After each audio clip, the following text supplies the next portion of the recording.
അസ്സലാമലൈക്കും. നമസ്കാരം. ഞങ്ങളാ സിദ്ദീഖ് കൊണ്ടൂർ. അന്നൊരു ചെറിയൊരു സാമ്പാറാക്കിയാലോ? ഒരു സിമ്പിൾ സാമ്പാർ. ഇത് തോരപ്പരിപ്പാട്ടോ. ഇതൊന്ന് വേവിച്ചെടുത്തിട്ടുണ്ട് ഞാൻ. കുറച്ച് മഞ്ഞൾപ്പൊടി, കുറച്ച് ഉപ്പ്, ഒരര സ്പൂൺ എണ്ണ ഒഴിച്ചിട്ട് ഒന്ന് വേവിച്ചെടുത്തിട്ടുണ്ട്.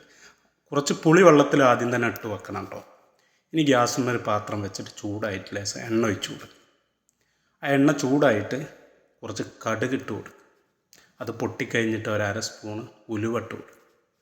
ഒരു അര സ്പൂണ് ജീരകം ഇട്ട് കൊടുക്കുക. അത് പൊട്ടിക്കഴിഞ്ഞിട്ട് വറ്റൽമുളക് 2-3 വറ്റൽമുളക് അതിട്ട് കൊടുക്കുക.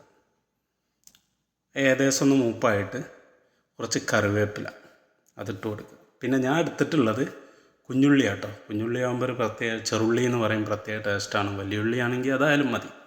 ഇതൊന്ന് വാടി വന്നിട്ട് ഗ്യാസ് ഒന്ന് കുറച്ച് വെച്ചിട്ട് 2 സ്പൂണ് സാമ്പാർ മസാല, അതായത് സാമ്പാർ പൊടി, അതുപോലെ ഒരു 1/4 സ്പൂണ് മഞ്ഞൾപ്പൊടി ഇട്ടിട്ട് ഇതിൻ്റെ പച്ചമണം, ഈ മസാലയുടെ പച്ചമണം മാറിക്കിട്ടോളൊന്ന് നല്ലോണം ഇളക്കി കൊടുക്കുക. നല്ലോണം മിക്സാക്കിയിട്ട് ഞാൻ അതിലേക്കൊരു പഴുത്തൊരു തക്കാളി എടുത്തിട്ടുണ്ട്. അതുപോലെ ഏകദേശം ഒരു വലിയ കഷ്ണമാക്കിയിട്ട് ഇങ്ങനെ മുറുക്കിയിട്ട് കൊടുക്കുക. പിന്നെ അതിലോട്ടുള്ള പച്ചക്കറികൾ സിമ്പിളാട്ടോ ഞാൻ എടുത്തിട്ടുള്ളത്. ചെറിയൊരു വഴുതനങ്ങ, ചെറിയൊരു ക്യാരറ്റ്, ഒരു 5-6 പച്ചമുളക്, ചെറിയൊരു കിഴങ്ങിൻ്റെ പീസ് ഇതിട്ട് കൊടുക്കുക. നിങ്ങൾക്ക് ഇഷ്ടമുള്ള പച്ചക്കറികൾ ഇടാമല്ലോ, മുരിങ്ങക്കായ അതൊക്കെ ഇടാം.